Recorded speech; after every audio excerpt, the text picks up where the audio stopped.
Hello guys, आज का जो हमारा लेक्चर है लॉजिक।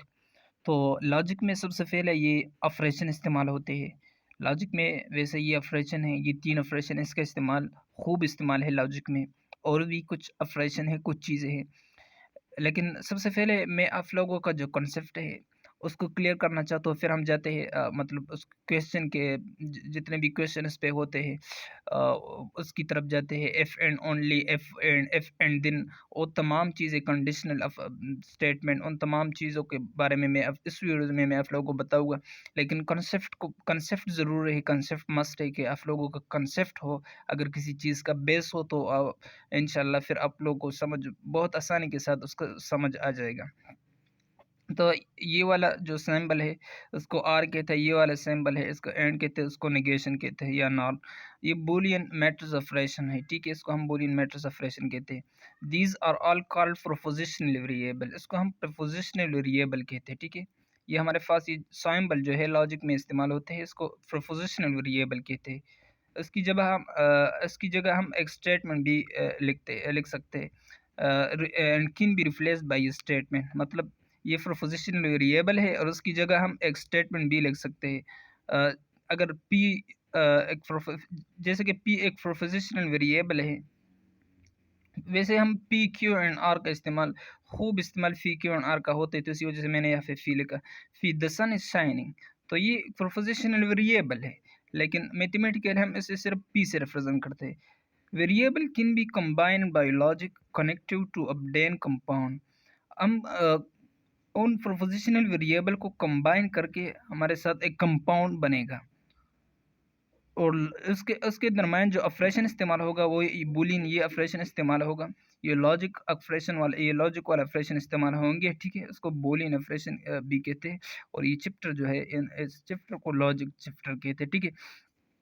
तो वही कंपाउंड जो हमारे पास होगा, मतलब दो तीन ऑपरेशन मैंने इस्तेमाल, दो तीन सिंबल मैंने इस्तेमाल की, दो तीन कनेक्ट, ये कनेक्टर है, दो तीन कनेक्टर मैंने इस्तेमाल की।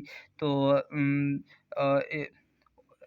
ये हमारे पास ये चीज़ें जो है, ये प्रोपोजिशनल वेरिएबल में मैंने दो तीन इस तरह के कनेक्टर इस्तेमाल की, इस तरह बूलियन ऑपरेशन इस्तेमाल की। तो इससे हमारे पास क्या चीज़ बनेगा, कंपाउंड स्टेटमेंट बनेगा। जैसे कि यहाँ पे है पी एंड क्यू, तो ये प्रोपोजिशनल वेरिएबल है, ये एंड का सिंबल है, और ये क्यू है, ठीक है। क्यू भी एक प्रोपोजिशनल वेरिएबल है। The sun is shining and it's cool, ये क्यू के लिए इट्स कूल है, और फी के लिए द सन इज शाइनिंग। ये कंसेप्ट है। जब भी आप लोगों को कंसेप्ट क्लियर हो ना, तो फिर चीज़ें बहुत आसानी के साथ जहन में बैठ जाती, ठीक है। तो ये था Boolean operation, Boolean matrix operation. इसका इस्तेमाल बहुत ज़्यादा है। उसके बाद ऑल पॉसिबल कॉम्बिनेशन फॉर्मूला। अगर हमारे पास पी क्यू एंड आर है तो थ्री प्रोपोजिशनल वेरिएबल है। अगर प्रोपोजिशनल वेरिएबल थ्री है तो यहाँ पर हम तीन लिखेंगे। जब हम यहाँ पे तीन लिखेंगे, फिर जब हम ट्रुथ टेबल बनाते हैं, ट्रुथ टेबल, तो यहाँ पे चूंकि फी क्यू है, टू प्रोपोजिशनल वेरिएबल है, तो टू हम यहाँ पे टू फुट करेंगे। तो यहाँ पे टू फुट करने के बाद टू मल्टीप्लाई बाई टू, या टू के स्क्वायर, ऐसे किया था, फोर आते हैं ना। तो यहाँ हमारे पास T true true false false true false true false, कितने हो गए, फोर हो गए। तो यहाँ पर जो प्रोपोजिशनल वेरिएबल हम इस्तेमाल करेंगे, सॉरी, हम ये ट्रू फॉल्स जितने भी होंगे वो फोर होंगे, ट्रू फॉल्स फोर होंगे। अगर प्रोपोजिशनल वेरिएबल तीन हो तो फिर हम यहाँ पे तीन फुट करेंगे, तो फिर इससे एट आएगा, इससे एट आता है ना, फिर इससे एट आते हैं, तो फिर हमारे पास ट्रू फॉल्स जो होते होंगे वो एट होंगे, ठीक है। कि उनका हमारे पास फिर प्रोपोजिशनल वेरिएबल तीन हो, और जब प्रोपोजिशनल वेरिएबल तीन हो तो फिर ट्रू फॉल्स एट होंगे। फिर जो है कंडीशनल स्टेटमेंट कौन सा स्टेटमेंट होता है, ऐसा P if and then, if ये the statement P is called the antecedent और हाइपोथेसिस, इस स्टेटमेंट को एंटीसीडेंट या हाइपोथेसिस कहते हैं। And the statement Q is called consequent और कंक्लूजन, इसको एंटीसीडेंट और हाइपोथेसिस, एंटीसीडेंट और हाइपोथेसिस इसके नेम्स है, इसको सीख है, ठीक है, उसको इन चीज़ों को सीख इसका नाम जो है एंटीसीडेंट है, ये हाइपोथेसिस, और इसका नाम जो है वो कंक्लूजन है। या कॉन्सिक्वेंट है, ठीक है।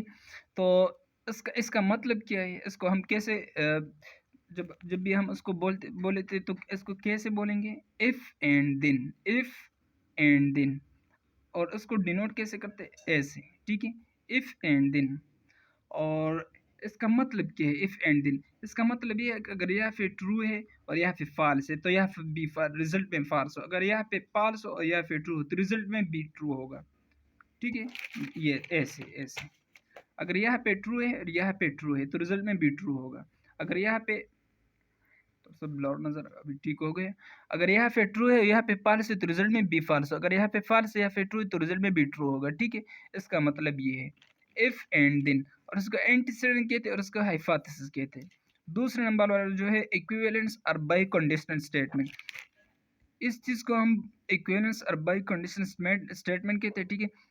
इसका मतलब है इफ एंड ओनली इफ, अगर यहाँ पे ट्रू है और यहाँ पे ट्रू तो यहाँ पे ट्रू, अगर यहाँ पे फॉल्स है और यहाँ पे फॉल्स तो यहाँ पे फॉल्स होगा, और यहाँ पे ट्रू है और यहाँ पे फॉल्स है तो यहाँ पे फॉल्स, अगर यहाँ पे फॉल्स है यहाँ पे ट्रू है तो यहाँ पे फॉल्स, ठीक है। अगर एक भी फॉल्स हो इन दोनों में तो रिजल्ट फॉल्स होगा, अगर एक भी फॉल्स हो तो रिजल्ट फॉल्स होगा, और अगर दोनों फॉल्स हो तो रिजल्ट ट्रू होगा।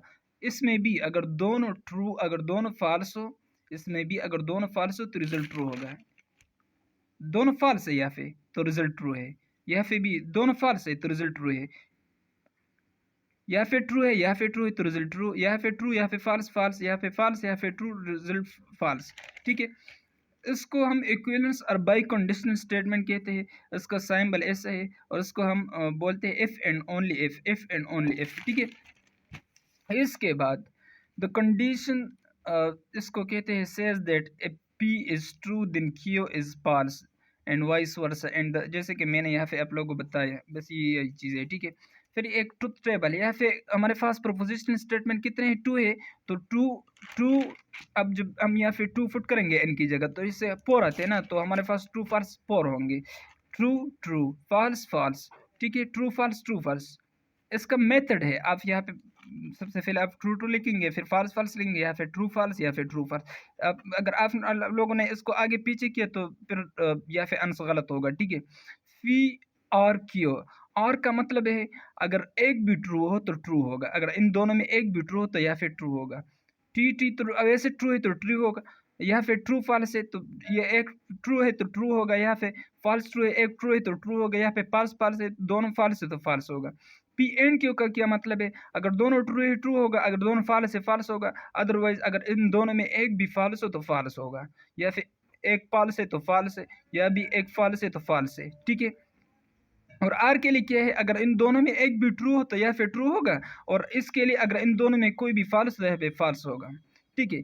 और निगेशन का क्या मतलब है, अगर यहाँ पे ट्रू है तो क्यू का निगेशन फॉल्स होगा, अगर यहाँ पे ट्रू है तो यहाँ पे फॉल्स है, यहाँ पे ट्रू है यहाँ पे फॉल्स है।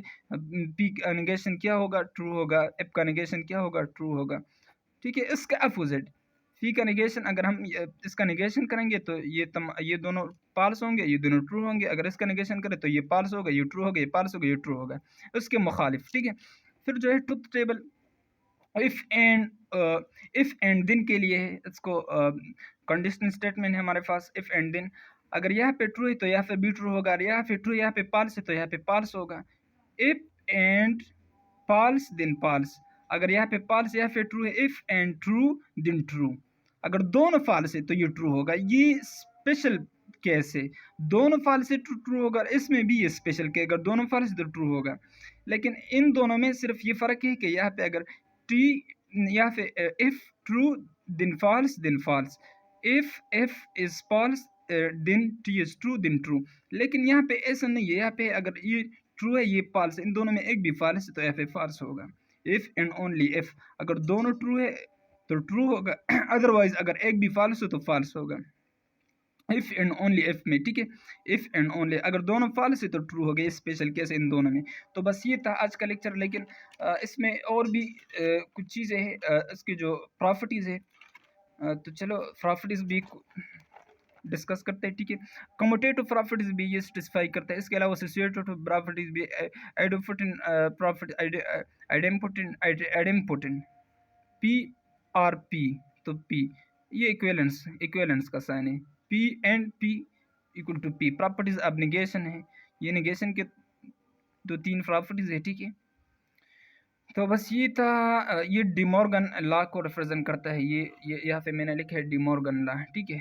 डिमॉर्गन लॉ, ये डिमॉर्गन लॉ भी जो है आप लोगों को आई होप कि आप इसका समझ आप लोगों का होगा कि डिमॉर्गन लॉ क्या होता है, ठीक है। तो ये कम्यूटेटिव प्रॉपर्टीज है, आप लोग इससे एक स्क्रीनशॉट भी ले सकते हैं, ठीक है। उसको मैंने यहाँ पे साइन करके डिमॉर्गन लॉ भी लिखा है, ठीक है। ये डिमॉर्गन लॉ है, ठीक है। तो बस ये था आज का लेक्चर। आई होप कि आप लोगों को समझ आया होगा, आ चुका होगा। अल्लाह हाफिज़।